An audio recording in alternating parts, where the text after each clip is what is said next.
Hello and welcome to episode 5 of the Poona Sci-Fi Book Club. Today we are discussing The Long Way to a Small Angry Planet by Becky Chambers, the first book in her Wayfarer series.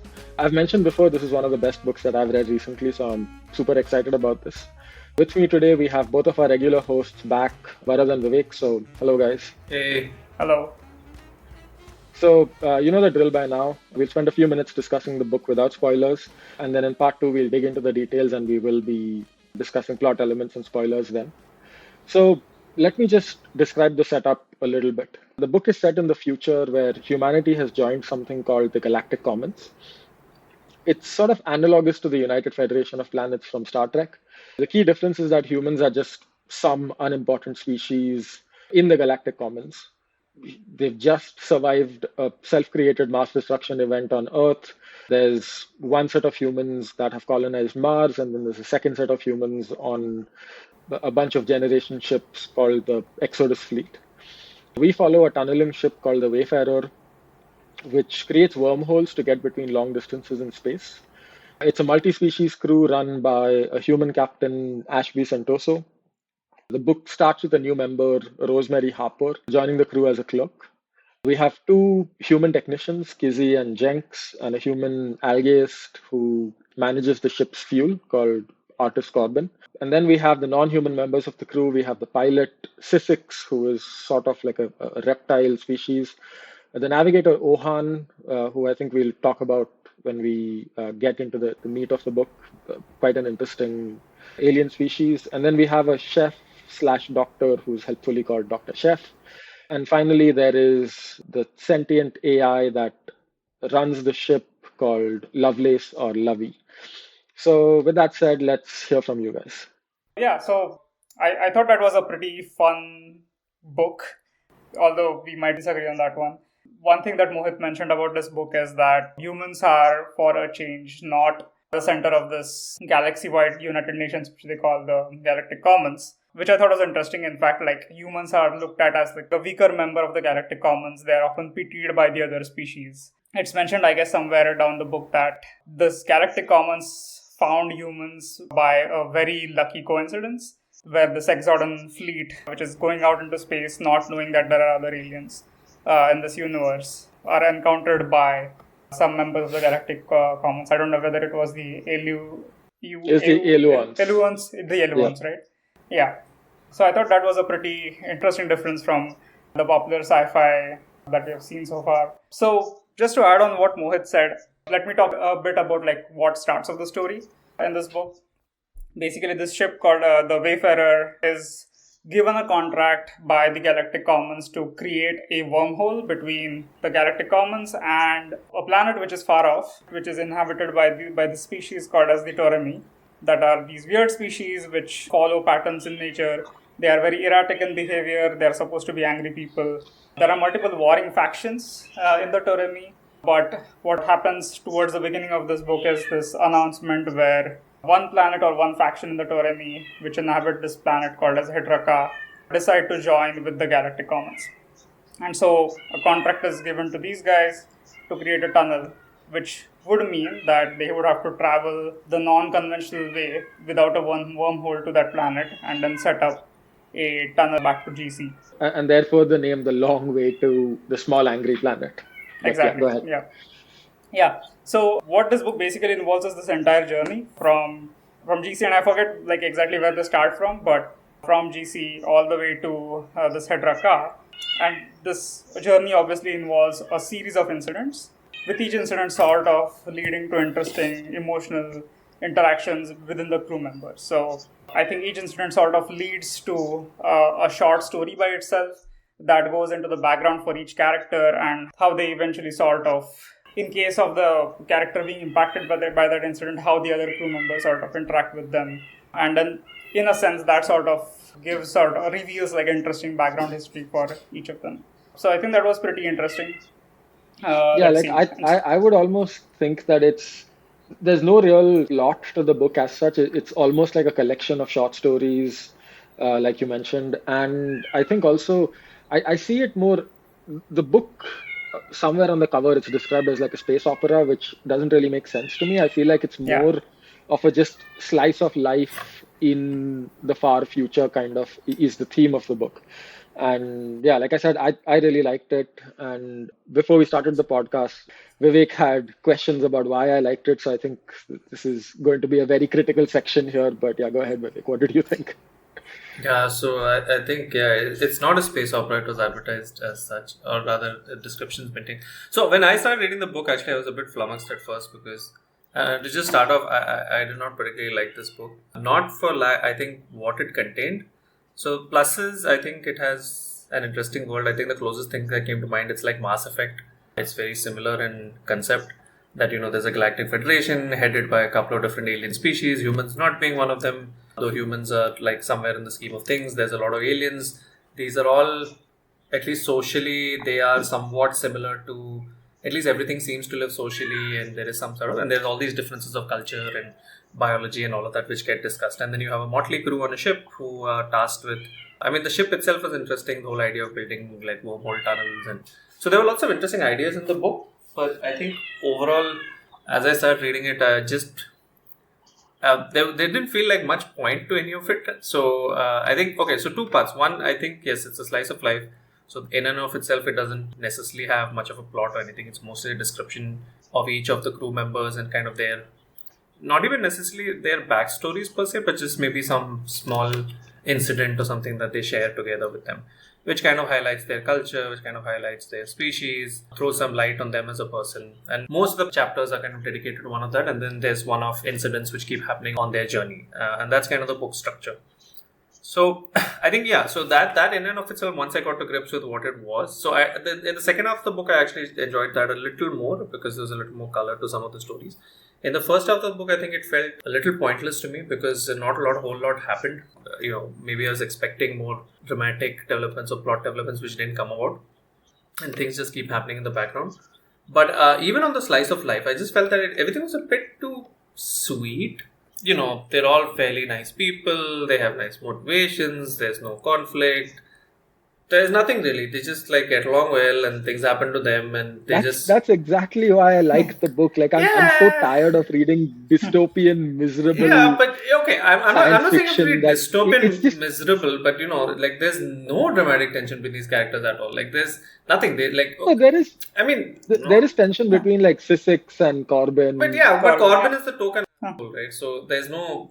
I mean, he's not really a character till like they pull something out of like. And then he's got a kind of not redemption arc, but there's some cause for him to feel sympathetic. But basically, yeah, they don't like even the moment Rosemary boards the ship, and Rosemary is not even, I think she's not even like the POV character necessarily. Like she is for many parts of the book, but not always. I think several elements of dramatic tension in the book just fall flat on their face. Like we can go and like they don't serve any purpose, and things that are set up as conflicts or secrets or things like that, just nothing happens. They just resolve them within minutes, literally, of things being found out, and then they just move on with their life, and everyone's happy, and it's like a family. And I was like, okay, she just joined a ship where everybody already knew each other, and they were kind of happy, and they adopted her. Yeah. And then it's this nice story. So I was like, okay, cool. And then there are lots and a little bit of over exposition in many parts because there's a lot of technobabble in the book, which she keeps on rambling on. And some parts is really hard to follow. It feels like it is like kind of a very Joss Whedon-ish kind of movie script. So it would have been nice on film, I feel, because a lot of this would have passed over better in seeing it. But in writing, it's a bit exhausting to read. So lots of description, lots of this thing which I found interesting, well conceived universe, but no point to it because even in the end, and when we'll come to it, in the end, I was like, what really? Like this is how intergalactic, So I think the lack of a point is the point. but it wasn't structured like that, right? Like it wasn't structured. It was structured with all these big things happening in the background, and it was like everything was like I can understand a contrast being made between that and what's happening within the ship, but I don't know. I just thought there was a big universe, many interesting ideas set up, and then nothing was done with it. And like even the relationship part, I found really hard to believe. Like it's very moe, like if I can use a term from like anime, which is like where, but moe is fine in the context of humans because you're like okay, you're still all the same species and all of that, and okay, fine, you can still imagine people living like that. But in a ship full of like in different species with very very particular, I don't know. It just felt like I was like, okay, this could have just been 5 people in a flat, and why is it science fiction? I didn't get that part. So I was a bit lost with the book because I was like, okay, slice of life on a ship was not what, maybe not to my taste. But I also felt that narratively, as even a slice of life, it lacked character drama. Or it lacked character development of any sort. I don't really think anything moves along. Most of the people are good by the time they join, and most of the people leave exactly the same way. I mean, there's a couple of character developments, at least for Corbin there is. But that it's was not, to be expected but I guess, I mean, if you go into spoilers, it's not really development if like a really dramatic event happens to somebody and then they just I had that issue with the book where it's like, okay, fine, I can swallow that it's slice of life in this world, but within that also I was like, it's not really like human story. I mean, not human, but not even like character story. It's just like, it's also sweet and nice things happen and yay. And I was like, okay, it's kind of pointless, but what's the point of that? Why do you hate being happy? Wwhy do you hate I don't being like happy? happy, but it's like, if I mean, make a TV show, it might be fine, like space sitcom, sure. But I mean, as a 350 page book to read about like people being nice to each other is a bit like, and not just people. I found it hard to believe. Like I found it hard to believe that that's the story you wanted to tell about this kind of universe. I feel like the book was important in at least like dealing with cultures and biological systems very different from our own. And I think it was a pretty interesting book in that regards. For example, the Andrus family system. I thought that was pretty interesting and like a new idea to explore, like something which goes beyond any of the family systems we have seen in humans. Yeah, it had a lot of nice ideas in the book, right? And like, it wasn't a nice universe. There are wars and things and everything's happening in it, right? But then everyone they meet is just like super sweet. That's the point I found I found it hard as a piece of fiction to like set up within its believable thing. Right? If I was reading character drama, I would like character drama. There was no drama. They were perfectly happy with each other. And reading like 300 pages of that was a bit tired. So I was like, okay, you're all fine. I mean, yeah, we can I guess get into this a little bit more. I'm the only one who's read the other books, like the other 3 books in the series. So there is more character drama in those books, and yeah, like I would say that the writing probably gets better in the other books, but yeah, we can talk about that later on. So yeah, like Vara, do you have other stuff you want to talk about? One thing again, like I mentioned, right? Like there are like multiple sort of incidents that happen in the book, and like each incident revolves around certain characters. But I felt that was contrived a bit, and that was my only complaint, I think, where like they had to do it for each and every character. So like everything has to happen to one character. I definitely felt that the Corbin arc was very contrived. Like it came out of nowhere, and there was no foreshadowing or anything. It was just like a randomly this thing happened. That and the one after that as well, I thought. But I'm happy to forgive the Corbin arc, but the Ohan arc was, I thought, I won't say any more without like going into spoilers, but I thought that was the most contrived arc of everything. Like the chances of that happening were pretty small. Yeah. It also came from I guess that's fair. Yeah. So, no, I mean, though, at least there was some foreshadowing for Rohan's thing, though. Like there was some setup for that. Whereas this thing was just Corbin's thing was just out of nowhere. We have this short story about Corbin's background, which just didn't. That was the one didn't really sit too well with me. That's true, and like. Yeah, again, like we can't talk more about it until we go into the spoilers. But you can, if you like, I think you can describe Ohan, the alien species, like his alien species, because I thought that was pretty interesting, like different from. It was, yeah. Yeah. Yeah. So Ohan is the navigator of the ship, and then they belong to a species called as cyanide pairs. So the pronoun used for that species is they, not because it doesn't conform to the binary gender role, but it's because that species, like each member of the species is actually considered as 2 species.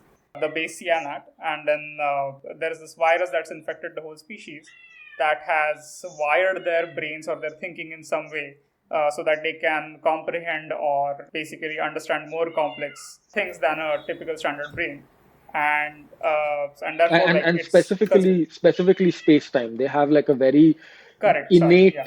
and hard to explain understanding of space-time, which is what makes them excellent navigators because Le- they're able to chart routes through, what do they call it, subspace or something else?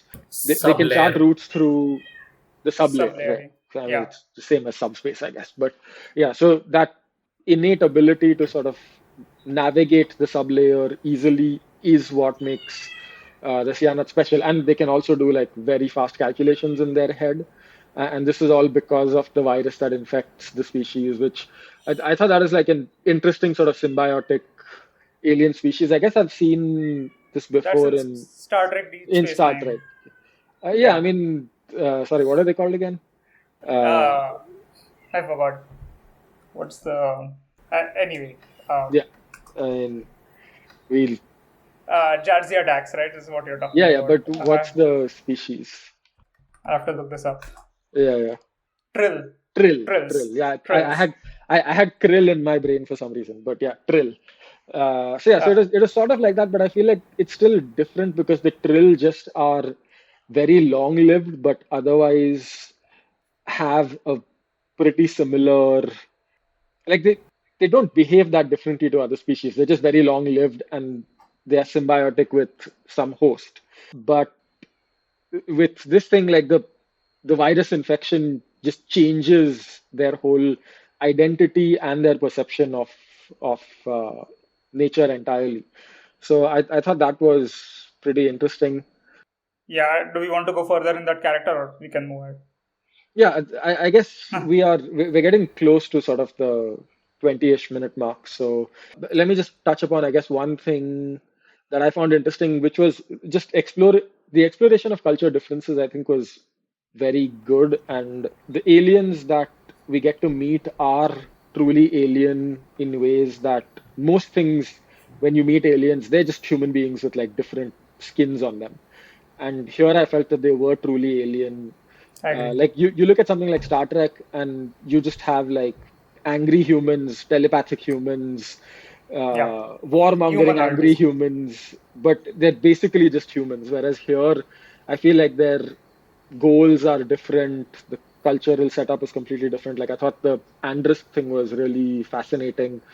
Yep. Uh, the exploration of the Grum in that one chapter was nice. So yeah, like I really like that. So for me, this book is a highly recommended read, especially if you're like new to science fiction. I think it's very easy to read. You blow through it pretty quickly. And yeah, I've already said it's one of my favorite books, so I would definitely recommend our listeners read it. And so yeah, do you all have any thoughts like, or I guess I do want to see like your final review rating before we move on to the spoiler section. So I echo Mohit's sentiments about this book. I absolutely love this book. I had the chance of reading it while I was busy with many other things, and this was definitely a light read. So you can, even if you are like super busy, it's a good like a night. It's good for night reading. Pretty light, you'll be able to blast through it very easily. And again, like even though I agree with Vivek that some of the technobabble is like technobabble can be heavy, it can, I think, like the reader can skirt through it and like still enjoy the book. Yeah, I would rate the book 4 to 4.5 stars out of 5. Yeah, so I would bucket this book with like Hitchhiker's Guide and others like that, which I don't personally consider science fiction because I just feel they're light reads and they're more like, I don't know, they're like gentle reading. In that category, I would say, yeah, pretty good. If you like reading that book, you'll enjoy this. As a science fiction book, I just think there are lots of interesting ideas, but it's not put together cohesively or believably for me. Everything ranging from the nature of conflict, nature of aliens, it's not believable. And anyway, the plot doesn't center a lot on that anyway. As a character story, I find it lacking personally, just because I find this kind of like the kind of slice of life, but warm, fuzzy slice of life genre in general, personally not to my taste. So it really depends on things. Personally, not good rating for me. I would say two out of 5 for this one. I would not recommend it. But from the very particular perspective of saying, from my very particular genre taste, right? Like, and it's not a genre taste. I do have my complaints on it as slice of life also, but that maybe we can go more into the spoilers because I have a And that's something to debate with people who like it from that angle, right? But it's not science fiction. If you like Hitchhiker's Guide, you can pick it up. Then I would say it actually rates very similarly to that book. Better than that book because it's a much better universe. It takes itself more seriously. And that book is just like comedy for the best part. So it's definitely better than that book in that genre. So if you like that, you should definitely read this. But if you want a serious-based science fiction story, probably not a cup of tea. Okay, so ignore everything Vivek said, and we'll see you on the other side. Okay, so before we get into the spoiler stuff, I just want to remind our listeners our next book is going to be, or not remind really, we want to announce that our next book is going to be Project Hail Mary by Andy Weir. This is Varad's choice. It's a well-rated follow-on, not related to, but sort of follow-on to The Martian by the same author. So we'll be talking about that book the next time that we meet. So if you want to read up on that in preparation for the next episode, you should get onto that. And with that, we are done with the first part of the episode. See you on the other side.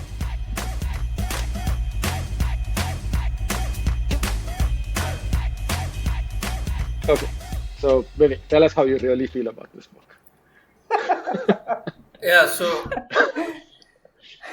okay, so my basic thing is that okay, I can strip out that science fiction part of it, which I think was actually very well done. There was a lot of detail. It's a very Mass Effect universe, so I don't think it's the most alien of alien kind of things. Actually, the aliens are all understandable on a human scale, right? Like there's differences of social structure or differences of biology and things like that, which all kind of cut down a similar line. So at least they're just, to me, it was that's the Mass Effect thing, right? It's like they're different, but they're different in an understandable way, and they're not like incomprehensible. So it's not like a gaseous cloud or a sea or an insect swarm or something. No, they have civilizations, they have structure, they have technology, they are able to communicate, and they bind together in common structure, in this common galactic structure. So there's inherent similarity between them in terms of intent. So I found all of that great, like a discussion of how civilizations either evolve and then become part of this federation, or they fall out of the way, how they choose to. There's no prime directive in this world. In fact, they're kind of actively interventionist. They do get in, and so the main three races who are the Harmartians, and then the Andarisk, and one more, the Aeolians, the Aeluans. Right. So that was great. All that stuff was great. I liked how they described all of them, their differences, where and how they play roles. But so actually, there's a science fiction base of the book was great because there was a fairly fleshed out world. There was fairly fleshed out construct, and it's not a nice universe per se, right? There were wars. There were, these people had engaged in brutality against each other in the past. There are ongoing conflicts. There's a lot of things. So, even the technology described in it, right, which is, the way that they actually travel around space using the tunnelings or, the various types of tunnels that you can employ, the various tugboats and skimmers and the tunneling vehicles that these guys pilot. All that was great stuff. But I just felt that it was like the author was telling this slice of life story and then just goes on this exposition rants for 2 pages about these topics. And I'm like, this is great. Why don't you just make a story around this? Why am I sitting here? So that was my general feeling in the book. I was like, you have this big universe that you set up and it's interesting, it's nice. But it would be nice to not have that dumped on your head every few pages, one whole bunch of stuff on all the other stuff which is happening. But as like I said, that aside, so I don't know about the later books whether she goes into any kind of, or just that not her style, that she just likes focusing on smaller stories. So yeah, I mean, I guess it's not really too much of a spoiler for the other books, but because you do get to, or at least my edition of the book has a couple of chapters of the next book in the series in it. And if you read it, you'll see that the characters are actually completely different. So it's a series of books and it's called a sequel, but really it's just different stories set in the same universe. And they are they all loosely link back to one of the characters from this book. Okay. So you pick one of the characters here and there's someone who's loosely affiliated to that character and here's a story about them. And so that's what the other 3 books are. So that was initially a little bit disappointing to me because I did want to read more about the people that we read about here. But I think they do address, or she does address that a little more in the other books where like there is a little more room for character growth, there are antagonists who are more challenging than anything that these guys, or I guess not more challenging, but I guess more fleshed out than what you see here. And you also run into characters from like other alien species and not just the ones that you see here. So it does sort of broaden out a little bit. But yeah, like I think your criticisms are fair, but I just, given the state of the world and the general state of like dystopian science fiction that there seems to be a lot of these days, or like just like gritty, dark things, I felt like it was just a nice break to have something that's just light and cheerful to So read. it's not the issue that it's light and cheerful, right? So I think, okay, the science fiction stuff aside, right? Like I can respect that the author had all these ideas, but didn't want to tell that kind of story. Didn't want to have, they're going to save the universe, and this is the Rocinante, or this is like the Serenity, and we're going to it's not that story, and I respect that choice, which is that no, they just do this job. They're contractors. They're hired to do this job. Nothing much happens, but the end there's a little bit of twist. But yeah, and the overall it's not a consequential story from a universe perspective, and that's great. Like that part is fine. And the fact that she wants a universe where she doesn't want to tell those kind of stories is also fine, right? As like that's ultimately a choice. But the character stories itself that she does choose to tell, right? I feel like the niceness. I mean, there's a difference in my mind between telling a believable story and saying something that's so saccharine that you just there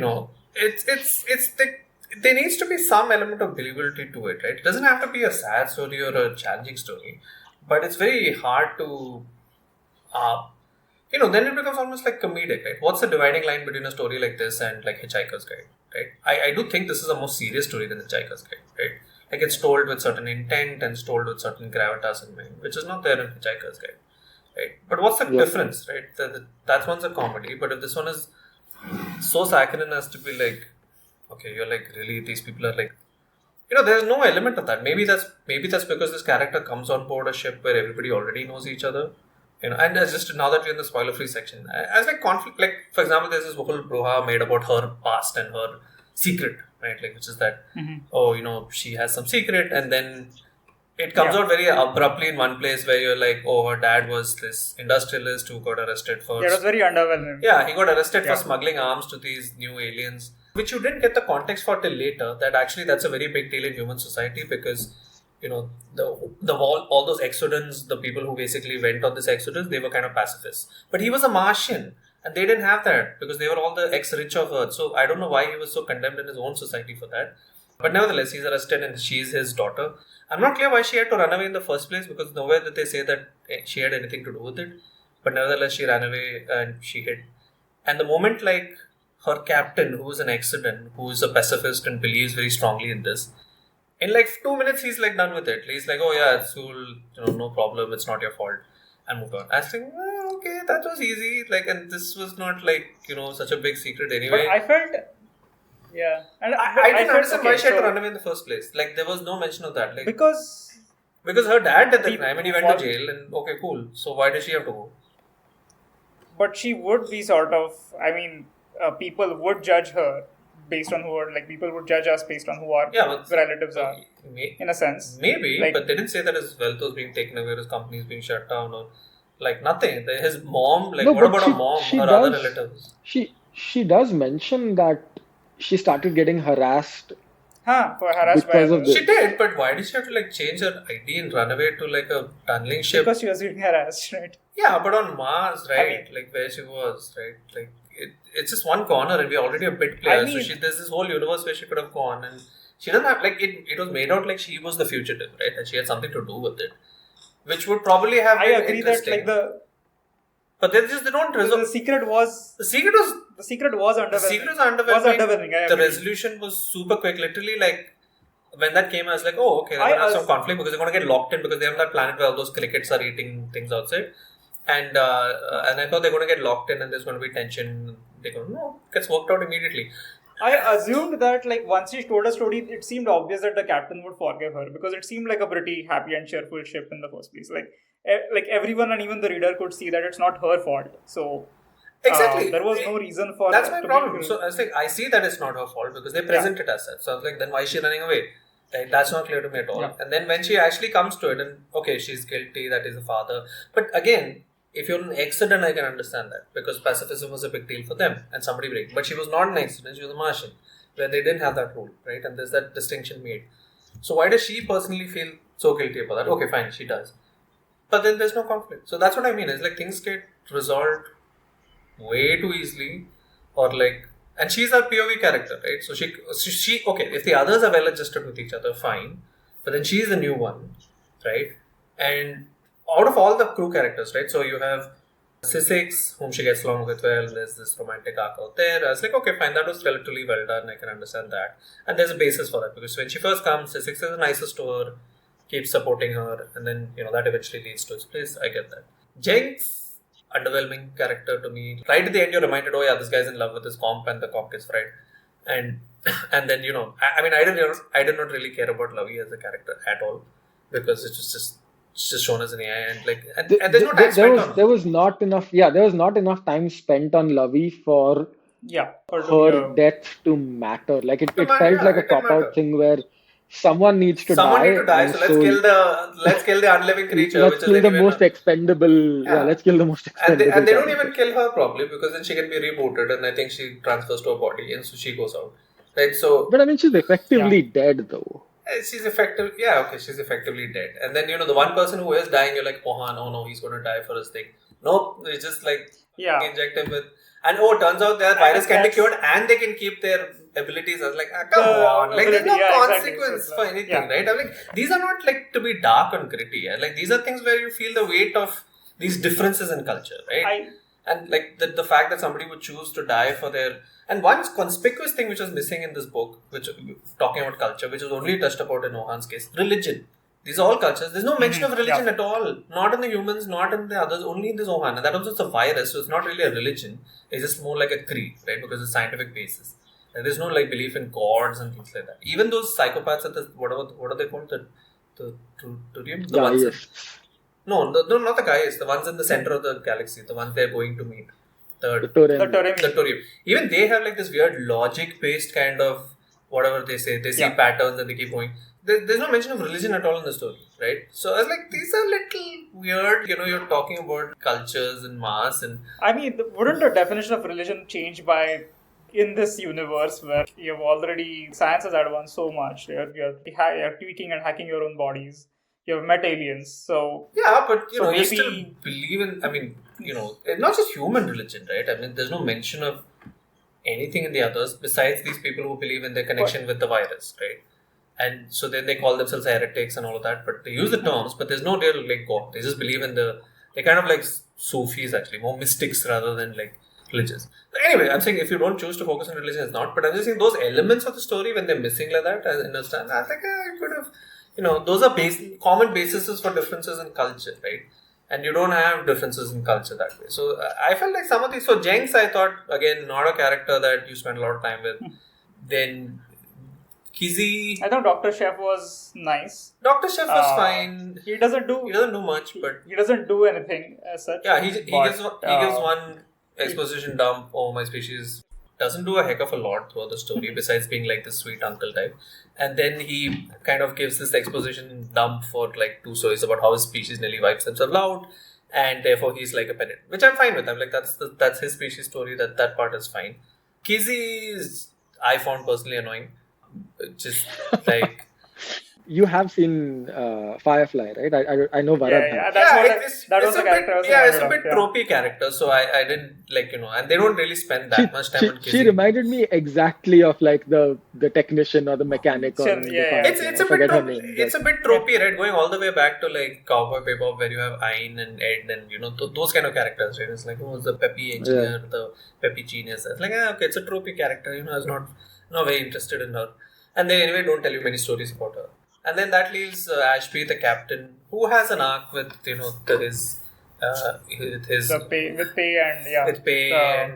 and he has a bit of this thing. Though I feel that they could have, there was a natural tension point there as Exodon versus Martian and that kind of thing. But he's just really nice and noble, and nothing happens of it.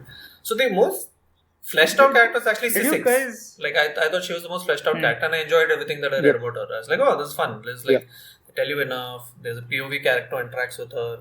They do so. Outside of that, all the other characters, I was like, they were just kind of there. Even Rosemary, not really, doesn't really do anything besides that one I mean, point where they could have. Rosemary is really there as like a plot device, honestly, to tell you about the world because she's the Yeah. outsider and everything has to be explained to her.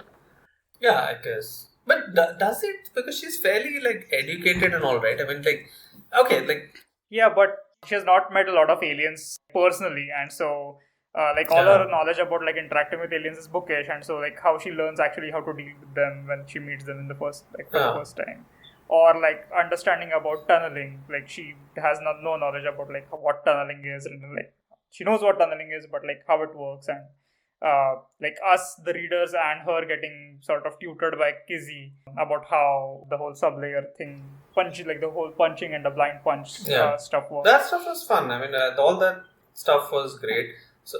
So my basic thing for this slice of life was that, look, out of your 6 or 7 characters, you really only spend time with like 2 of them, maybe like 2.5 of them. Corbin is not even a character; he's a cliche. He just and the whole thing which happens with him at the end, I was like, what? Like, just so what? He's a clone, and some lobsters don't like him. Like, whatever. You don't care about the character and like why he's a clone. That story I felt was really bad, and I also thought I agree with Bharat that the one that comes after where they stumble upon the heretic planet for the Sienna was also like, what are the odds in a huge No, it's- galaxy that you landed up exactly there? Yeah, There. not just that you landed up there, that everything is like, oh, they have a cure and they retain their gifts. As like, it seemed like she was planning for a sequel, right? Like she wanted the cast and she was planning for a sequel. It would have been meaningful to have that guy just die for his beliefs, right? And that's the story. That's the cultural difference, right? And that's something that they don't understand. But no, they like cheap out on that. And by the way, he forces the thing into him. There's no consequences of that. Right? The alien after that is like, okay, fine, I had this happen to me, now I'm a heretic, I have to get on with my life. I'm like, come on, react a bit, right? Like, it's just, he's just fine with it. Like, he's just fine with it, he moves on in his life. And he's like, no, I want to remain here with my family. I'm like, okay, like, if nothing's going to happen, then why am I reading the story, right? Like, it's just, okay, cool, like, so I felt that there need to be something moving in. So honestly, I enjoyed Six's character because like things kept happening with her, and also the outlook of life of the Antarctic was very like that. Right? They're shown as mediators. They are shown as extremely sociable. They're not so conflict bound. So her character made sense. It made sense that she was so nice and she was adjusting and all of these things. It made sense in the context of the character, but the others not so much. So I was like, okay. So it felt saccharine to me. I was like, it's sweet for being sweet's sake. Maybe that's like making a message or something, but I would have liked to read something which is... It could have been nice, but just put some weight on it. Like, there's no weight of consequence. I guess, I think our disagreement is based on when do you want to read this book. Yes, it would be interesting to have a story with consequences, but I would be okay with reading stories where nothing happens at all. For example, PG Wodehouse stuff. It's like... But that's comedy, yeah, right? That's comedy, right? That's what I'm saying. Hitchhiker's Guide to the Galaxy, perfectly fine, right? This is not a comedy, right? Funny shit doesn't happen in it, right? I agree. I didn't mean the comedy aspect of it, but stories where nothing happens in general. Like it's just like a normal, I don't know, maybe many Bollywood movies I've seen recently have that sort of. But even they usually have a comedy of errors or something, right? Like there's like Shakespeare, right? Like there's comedy of errors. There's something which like slice of life is not bland, right? Something happens. It's all sweet, but there is still something that happens, right? And it's usually centering on the characters. Misunderstandings with each other or conflicts with each other, trying to get something. This is very passive. Like it's very, very passive, and it's like they learn one thing, or not they. Rosemary learns one thing, and then when there are actual points of conflict, it's like, now we're good. And I was like, okay, like that's not ideal to me. Like, so a slice of life, I don't know, I didn't like particularly think of it as like slice of life as a great thing, but yeah, I can see that it is a different book. Like that much I'll give it. I don't know if it gets better in her later books, but here I was not sold on it. Did you guys also feel there's like too much foreshadowing in the book? And like again, I don't want to slam the book towards the end, but like every No, time there's that's a all we reference, do. That's all we do after the break. We take apart every book that we talk about. But yes, go ahead. What were you saying? I was thinking there was just like too much obvious or blatant, like there was too much blatant foreshadowing in the book. You know, like they mentioned something, and I know this is going to be playing a role later. They mentioned like, oh, Ashby doesn't like violence, and I'm sure like something's going to happen later on where he'll have to confront that internal conflict. Like, oh, what do I do in this situation? Or oh, Hans, this thing. Like clearly they're not going to let a major character die, and then that turned out to be like there's some loophole in which they let him live. What else? There was, I think, one more thing. Like the whole There's a couple more. Like when they do the first news broadcast and they talk about how some Martian guy is being looked into for they foreshadowed that. For selling guns. Like that was foreshadowing. Like the moment I read that, I was certain that okay, this guy is Rosemary's father. Like I was sure of that even the first time I read the book. There's also the thing right at the end where the message doesn't get through to Rosemary about how Neb ka message, the message from Neb which says that these two enemies can hear, they can isolate individuals from a crowd and like sort of hone in and listen to what they're saying. And I think that is the thing that triggers the whole final episode where Toremi collapses the tunnel the entire. Yeah. I'm not sure what the Toremi were like. So the very end of the book, where he goes and meets like that council and gives this testimony, I found that a little. You know, like have you seen like the Captain America TV series? Right at the end of that, okay, so it's this big action series which has a very interesting premise. Okay, sorry to deviate, but it has a very interesting premise, which is that what happens geopolitically to the world, right, in the 5 years after the Thanos snaps, right? Because 50% of the world's population disappears, and obviously immigration, refugees, all borders get reassigned, right? So what happens in the world at that time is a lot of refugees get taken in by other countries because half their population has disappeared, and those refugees have a better state of living. And when they reverse it in the final Avengers movie, all of those people come back, and now you have this massive population crisis because all these refugees are there, and these countries are trying to kick them out, right? And so it's this really interesting problem, and that's the whole series. But in the end of the series, basically, the new Captain America goes and gives these politicians like a talking to, just telling them bad politician, and then they kind of like agree and they just like change their laws. Okay, it's so bad and it's so anticlimactic and it's so unbelievable because in today's day and age, right, it just like doesn't add up at all. And so something similar happens in this book where he goes and they just ask him and he says, "No, you sent us there and it's dangerous." Firstly, I was like, you knew that this was like a violent new species. Everybody's been discussing throughout the book, why have they been let into the Galactic Council? And everybody knows it's because there are resources there. So these people are clearly trying to strike some deal so they can access these resources. And then he's complaining to these people that you sent me on a dangerous mission, right? After they paid him basically like $1 bazillion or whatever, and they covered all his expenses. And even then there's no politicking, okay? They don't dispute anything. They just pay all his expenses, take care of his ship, everything, right? Which, if you've ever taken money from the government, I don't know which government is that nice, okay? But anyway, they take care of all of it. And then he comes and he's telling them, no, it's very bad of you. You sent me into a danger zone. I was like, what were you thinking? Like, did you not realize what you were going upon? And okay, and everybody... So anyway, besides that, then he gives them a lecture about like how they should all get along. And then they announce a policy, no, we have cut off ties with these people. I was like, what? Like, it made no sense to me, that part. I was like, did they actually listen to it? I'm saying, are you telling me that 3 like super galactic species who have brought together a huge alliance of various different types of warring species, they cultivate them, nurture them, suddenly worried about one tiny bunch of idiot Taliban type people at the center of the universe, whom they only arm, by the way, right? And whom they only give weapons to. And then because of one incident where like they shoot at one ship, they're like, no, we were wrong. Like, we morally feel responsible. They just don't shoot at one ship, now they start shooting at other they shoot, like GC but ships. I'm like, and they did, but do kill other GC. But it was unnecessary. He could have said his piece and left from there, and that's it. That would have actually hammered home the point of the book, which is that look, they're small bit players in the grand scheme of things, and it doesn't matter. But they continue living their lives. But somehow they repeal the whole law, and I'm like, what? Like, see, those are the things that I felt was like, why was that there? Like, why was that there in the book? Like, if it was not there, it didn't add anything to the story. And it kind of undermines the foundation of the world that the author themselves set up, right? If you wanted a nice universe, why not just have a nice universe? No wars, right? No incessant conflict, no like Taliban in the center of the universe, whatever they are, right? But you didn't set up a universe like that, right? You set up a universe which has all of these things, so then make it at least believable, right? Like, which is that, and one captain going and wagging his finger at a bunch of people, and then suddenly they change their mind on galactic policy. That's the part of the book that I was like, why did you introduce this? Like, it was not necessary. So I would trim that part out and probably pay. That's fair. I felt like the one thing that is maybe implied by the whole what is it that they call the center of the galaxy? Like it's soft space or something like that. No, soft space is something that can happen in certain patches where you can't tunnel for some reason.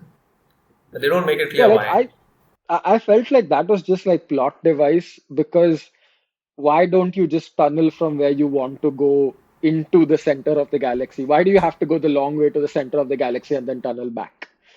Like just that was never clear to me. They gave some reason for that. They gave some reason for that when they So explained it. But I did not understand it because the background was not explained. the other end was closer to that planet, and they said that, oh, if we had done a blind punch, that's what you were saying, But right? Like, why did they do a blind But punch? it's not a blind punch because they've set up. It's not a blind punch. They cannot do a blind punch, so they have to do an anchored punch. But for which they need to be, the only thing closest to that is very far away from it or something like that. No, but they're doing an anchored punch, which means that there's someone has set up the gates on both end, and these guys just need to poke the hole between the gates and create the link. Yeah. Correct. Yeah. Why do I have to go this way? Why can I not go this way? I thought their explanation was that because if you start there trying to place the gate, you can't place it accurately enough. So you have to place the gate at the unstable location and tunnel from there so that one is fixed, whereas this one is already fixed. It was something like That one that. was not And super so- clear to me. The gate near Hydraka, they wanted it very close to the planet. And so they are like, if we do a punch from the GC to Hydraka, that thing can be inaccurate. They might miss it by, I don't know, some light years or something, and they might end up destroying a planet. Or I think they do mention that towards the end, that we are glad we didn't do a blind punch because they want this thing so close to the planet. Yeah, they want wanted the another gate in a gate specific location, which is why they had to do that. Okay. Yeah, so let's see. Any other discussions? I thought that Port Coriol was like an interesting place. I mean, Yeah. interesting, but also tropey in it being like the melting pot, mixing place of different aliens and technology. But still, I felt it was like well described. I did feel like this is my second time reading the book. The first time I read the book, I definitely felt some tension of because again, Rosemary is afraid that something bad is going to happen on Port Coriol, and I definitely first time around felt the tension of like, oh, are they going to get robbed? Are they going to get scammed? But like nothing happens, and I felt like that's I feel like that is like an easy place to put in some drama or adventure. But she specifically talks about Port Coriol, about how it's safe if you know what you're doing, and like there's this like commentary made on that, which is that it looks really unsafe to these people and so on. But she also doesn't know what she's doing, right? So I feel like they could have been a little bit more over there. I thought. Then there was. Sorry, after Port Coriol is I think the Akarak pirate attack on the ship. Yes.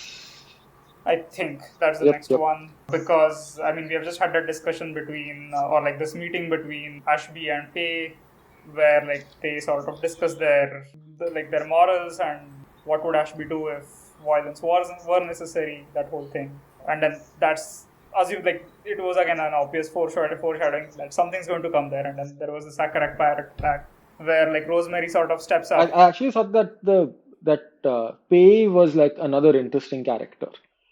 Because this was someone who was taking a huge risk to be in this relationship with a human. And she does have like an interesting sort of ambivalent attitude towards violence, where she isn't cheerleading the violence, but she also has no problem running supplies for a war and doesn't care particularly if the war is just or not. Like I thought hers was a fairly interesting character compared to the others that might have been a little bit one-sided. But yeah, go ahead. You were talking about what came after. the Akarat. No, so Rosemary stepped up and then she handled the situation calmly. I think that would be her first time where she gained the respect of her crewmates when they start to finally when they started like trusting her more. But then this whole thing about Kizzy being shaken up by that attack, and then was it after that I think that she starts like having sleep problems. And then that leads us to, before we get there, there's this episode on cricket, I think, where they go and decide to arm themselves with shields so that such a thing like a pirate attack does not happen again. And there's like multiple incidents there, and that's where I think the Rosemary reveal happens. The Rosemary and Jenks conversation where like she finally tells him that, and then therefore to others that she is like the daughter of that person who they just saw get arrested on TV.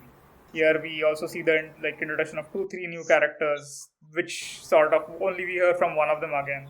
I didn't know what the point for that was, but I guess sure, like Bear, Ember, and Nib, I guess. Yep. So the 3 people on the planet, which was like okay, but and then we come back to like Pei again meeting up with them. Wait, why does she? It's a distress thing. Like her ship has been damaged by some sabotage. And they happen to be in the same area of space as Ashby. And so she knowing who this guy is specifically contacts him and asks to get help from them. Which again, like in the context of the space, it also feels like a very chance occurrence. I thought like she's deliberately catching up with him, but now I remember. No, it was coincidental, but at least that one I find kind of believable because it's in the recent past that they met on Port Coriolis, so it's not been that long and it's not unreasonable that they're traveling in the same direction because again she is also headed towards some frontier delivering supplies for a different war, and so that's at least in the realm of the possible. The thing that happens with Ohan where they just coincidentally land up near the rogue planet where the Sianath heretics live, like that one was kind of hard to believe. Yeah. So she got her ship sabotaged at Port Coriolis, I thought, by a mechanic. So when she left, that they had set charges or something, and they'd said something to go wrong. You might be right. So that she would go and dock somewhere, and then their intention was to blow up the dock. Basically, one explosion that forces her to get to a repair facility, and then a series of explosions that destroys a large chunk of the repair facility. So, yeah. So that one at least was, I can accept that. Sure, yeah, okay.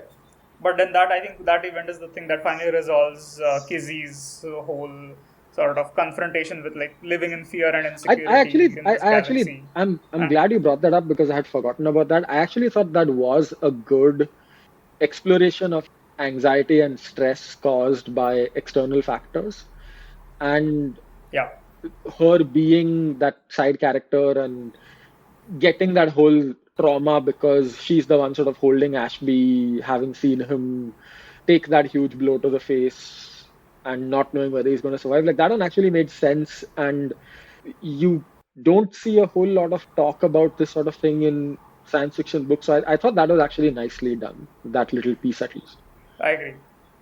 Yeah, and that's the reason I sort of left it in my notes. Like, I thought this was a good sort of mini story of its own. And like her reply to Kizzy, where Kizzy asks her, like, are you not afraid of things? And she's like, yeah, I'm obviously afraid, but it's okay. It's like a part of life.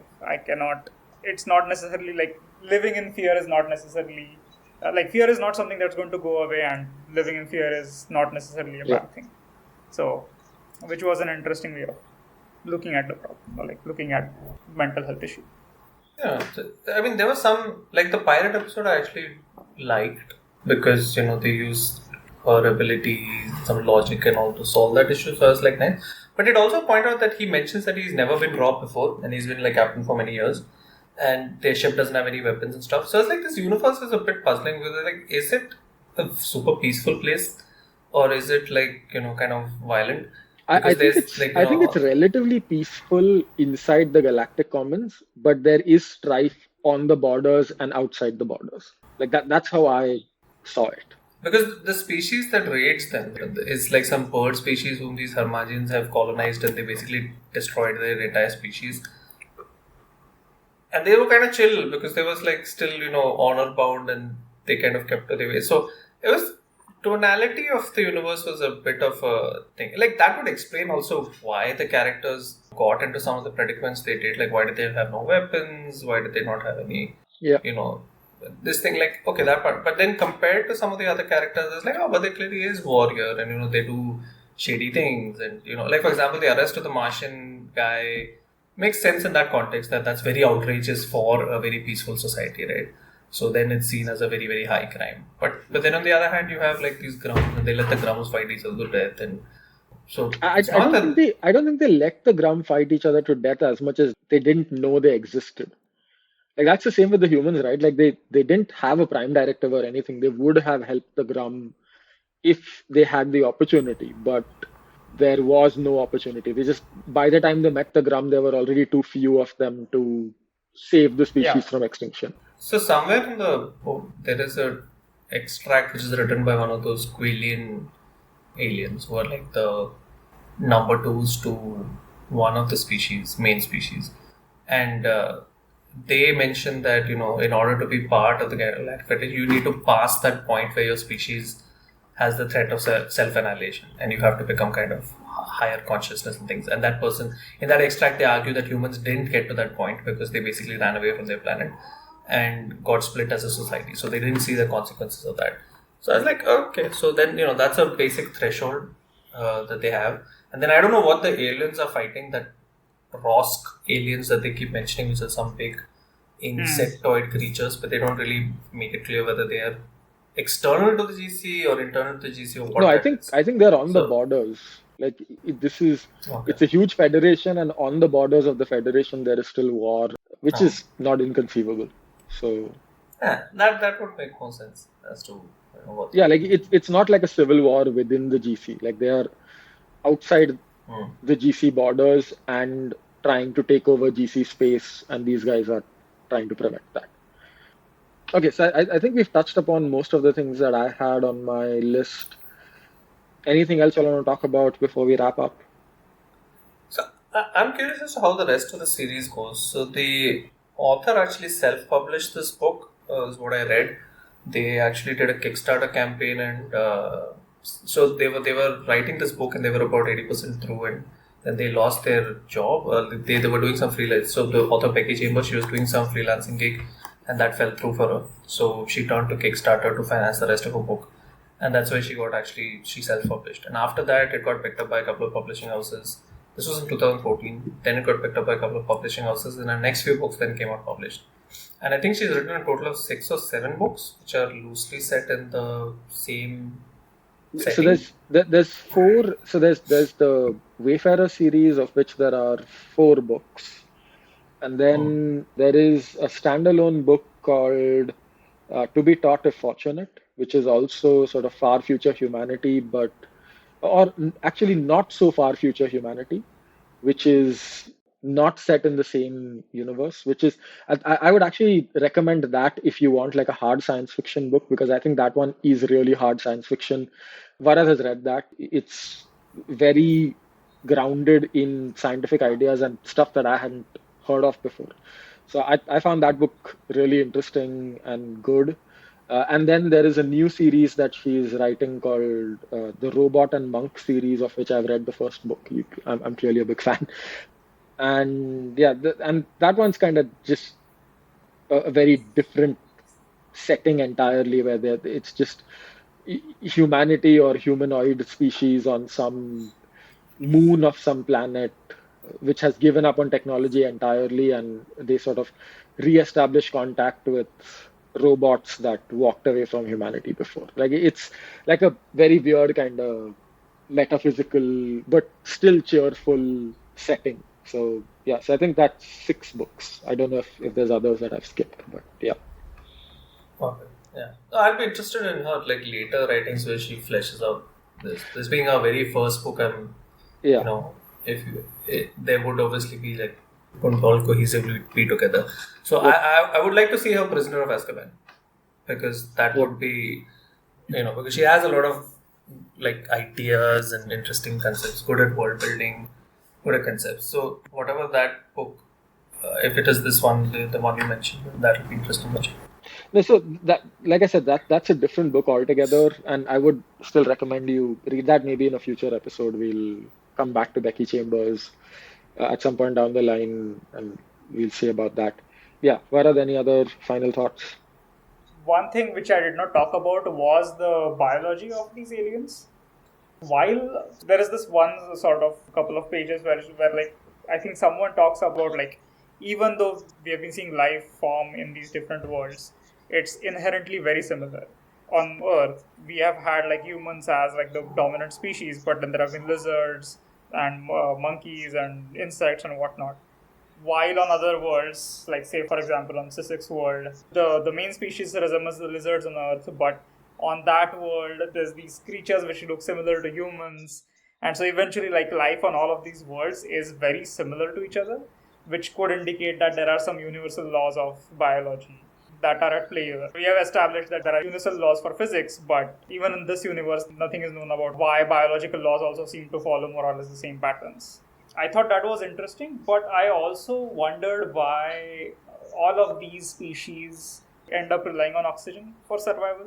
Why wasn't there a world where some species uses methane So for there is the Akarak who attacks the ship. They cannot breathe oxygen, and which is why they are always in those suits. Oh yeah, I didn't realize So that. so there are Yeah. Cool. at least one, and I imagine one implies there are more that we don't hear about. Actually, they also say that because in the past, these founding civilizations were very warlike and they used to terraform a lot of the planets that they took over. So it's implied that a lot of the indigenous species on non-hospitable planets were basically wiped out, like those birds, and they basically terraform them to become friendly to their species. So there is a kind of, and then they only take species which evolve beyond a certain point. So there's this kind of self-reinforcing loop in their GC, which eventually ends up being that they have their own version of the dark forest issue. Yep. That makes me more happy. Yep. Okay, so I think we've talked about everything we wanted to touch upon. So to all of our listeners, thank you for hearing us chat about this book. I mentioned this to Varad before we started recording. It seems we have one listener from Finland, so hello, whoever you are, and I hope you didn't find us by accident, and we have you on future episodes as well. One announcement I did want to make, we have an email address now where we'd be glad to hear comments, questions, book suggestions, any observations on why Vivek was completely wrong about this book. All of that can be sent to poonasfbookclub@gmail.com. That email address is in the description. So, yep, that's all that we have for today. And we'll see you on the next episode, which once again is going to be Project Hail Mary by Andy Weir. And so, yeah, see you then. See you. Bye bye. Thank you.